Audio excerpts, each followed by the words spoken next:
My, oh my, do we have a lot to cover today inside the Pulse Radio studio down here at Boise State University. You are now listening to Blue Collar Sports, and as always, we appreciate you guys tuning in, whether it's through Radio FX or right here through Periscope on our Twitter page. That is at Blue Collar SR. BCSN are all capitalized. We appreciate you having you in here today. It is Tuesday, April 9th down here in Boise, Idaho. Kind of a gloomy day. But could definitely be worse, that's for sure. But lots to talk about. Very busy week ahead of us in sports. Very busy weekend behind us in sports. We got a lot to cover today. I'm your co-host, Seth Newville, joined here with co-host Trevor Brennan. You are now listening to Blue Collar Sports. This is Blue Collar Sports. I'm so excited to be here today with you, Seth. It's been a great weekend of sports. Like you said, it's going to be another great weekend coming up. And you said it's gloomy outside, but I know it's not going to stop you from going to the links, right? Oh, I'm going golfing the second this hit show a few balls, huh? It's golf week. We're going to talk about the Masters later on, but it is National Golf Week. I know the championship just happened. NBA playoffs are ahead of us, but it is golf week. We are golfing for sure. Absolutely, but before we get to that, we had a fantastic night last night with the College Basketball National Championship and a fantastic tournament overall. Yeah. I know, Seth, you have a lot of comments about the tournament as a whole, but let's start off with the big game last night. And we all going in, we thought it was going to be a fantastic game, and it did not disappoint. It was a fantastic matchup between Texas Tech and Virginia. Incredible night. Seth, what was your initial thoughts and comments of this game? Yeah, first of all, congratulations to Virginia on being the 2018-2019 college basketball champions. Congratulations, special shout out to Brett Kalpatchian.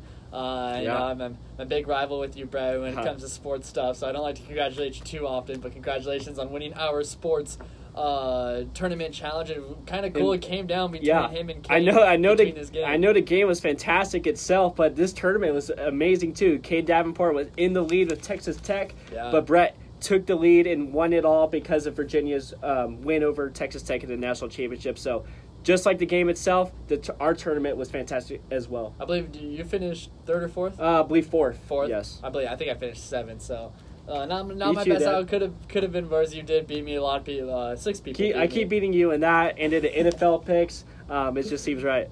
Well, LeBron's not in the playoffs, so I'm the ultimate winner You got me there. But no, this game and really this whole tournament, we're going to talk more about the tournament itself next segment. Right now we're going to focus on just the game. Virginia winning in overtime against Texas Tech. It was an incredible game, but it really wasn't what I expected. The start was. It started kind of low scoring, but then the offense has kind of picked up. And I never would have thought, I know it did go to overtime, there's an extra 5 minutes played, but I would have never thought the score would be 85-77. But the offense had picked up. But the word that comes to mind when I watched this game and watched pretty much all of Virginia's run is relentless. This team never gave up. I saw a stat in the Elite Eight game against Purdue, the Final Four game against Auburn, and this championship against Texas Tech. They trailed in the final 30 seconds of every single one of those games. And I know there's some controversy even last night and definitely with the Auburn game and a little bit with the Purdue game as well, but it doesn't matter. They overcame all of that, being down in crucial times. They hit big-time shots. Last night it was DeAndre Hunter. I'm going to talk a lot about him here in a sec. But this team was relentless. Hats off to both of these. They're two very, very good coach teams, and they both played incredibly hard last night, and Virginia came out on top. After losing in the first round to a 16 seed last year, to coming back and being crowned national champions, a huge accomplishment for Tony Bennett and Virginia. Yeah, congratulations to Virginia, and that's what I was going to say. It's one of the best comeback stories of recent memory because of, like you said, being the worst loss in tournament history last year as the number 1 seed to a 16 seed and coming back and winning it all because they had that still in their minds, their stomachs of that loss, and then they had to come back and prove to everybody in the world that they're still a legit team, a real basketball program, and they proved that to everybody. They came back, and it was all worth it in the end after they gone out there and win this national championship with Texas Tech. So it was a fantastic comeback story. Every single game, like you said, was close. It looked like it could have been a repeat of last year when they were losing in the first round this year at halftime. They were down, I believe, 14 in that one. So it was just, they, like you said, relentless, never gave up and kept crawling back into the games. And they did not shy away from this game as well. Virginia stayed out on top the whole time, and they proved themselves that they are the best team in college basketball right now. Yeah, I know. I think a lot of this brings me back. Watching these two teams play last night, watching this game, really makes me think that college basketball is still about the seniors and the guys that have been there and the good coaching. I'm not trying to take away from John Calipari or Coach K at Duke. I'm not trying to take away from those guys because they're incredible coaches and they've accomplished a lot in this sport. But the whole discussion about this one and done thing, those guys don't really win championships. If you look at all the big names over the years, Ben Simmons didn't even get to the tournament. Jason Tatum didn't win anything in March Madness. Zion Williamson, R.J. Barrett, the projected top 2 picks in this year's draft, could barely escape the Sweet 16, could barely escape the round of 32, and then lose in the Elite 8. It's about commodity, and I think that's what makes Virginia's run so special. And you could say the same thing about Texas Tech because these guys have been playing together for a while.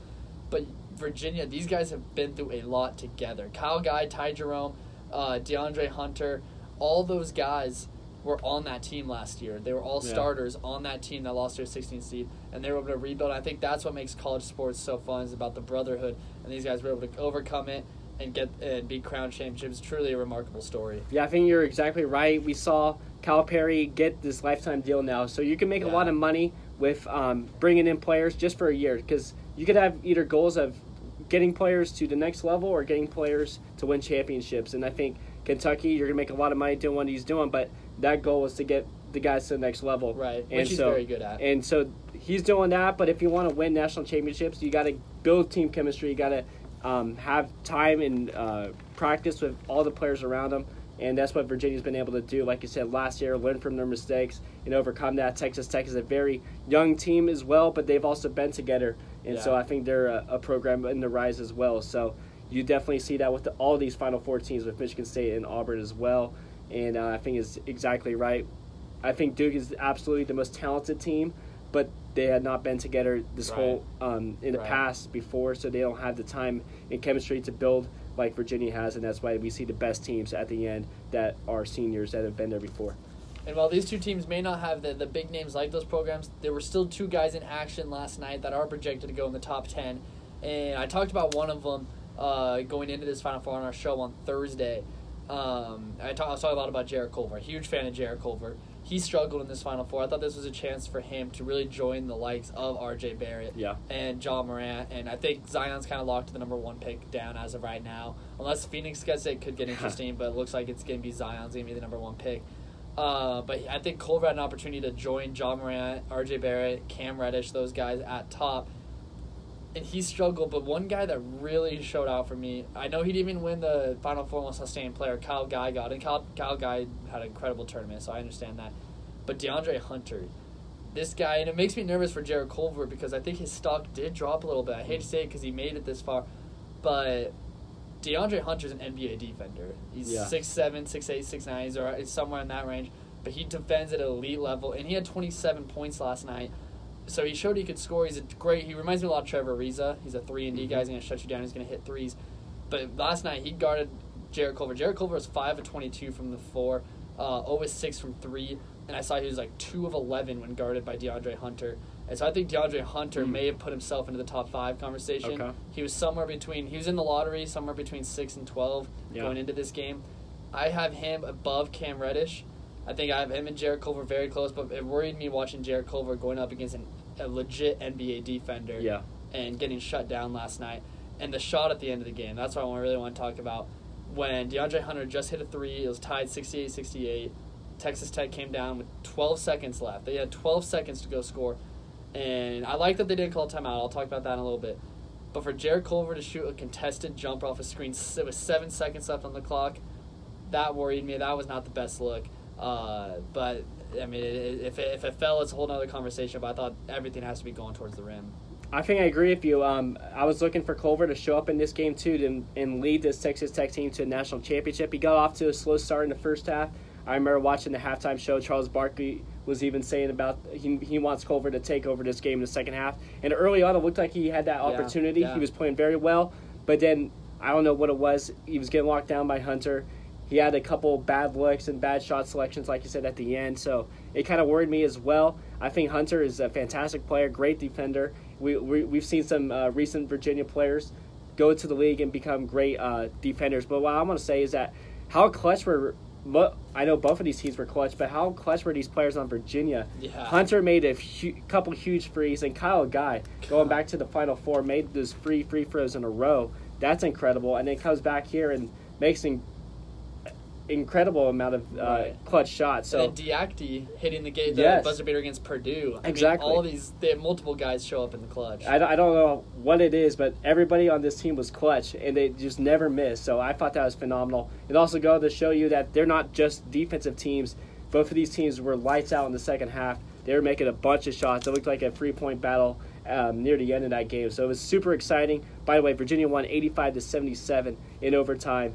I didn't know, once going to overtime, I didn't know who was going to come out on top. But I knew both sides were going at it, and they were making their shots. So it was fantastic to see. You were listening to Blue Collar Sports right now as we break down the national championship game from last night.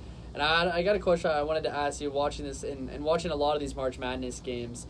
And what was so cool about this tournament, we're going to talk about in the next segment, but a lot of these games, almost all of them down the stretch, came down to the final possession or two. And there was, I mean, I want to coach basketball. I love watching the way. That's why I love college basketball, because it's way more about coaching than I think it is in the NBA. Okay. Yeah. But there's different philosophies on the last possession. We saw it with Texas Tech. We saw it not work last night, but we saw it work for Virginia in the Final Four.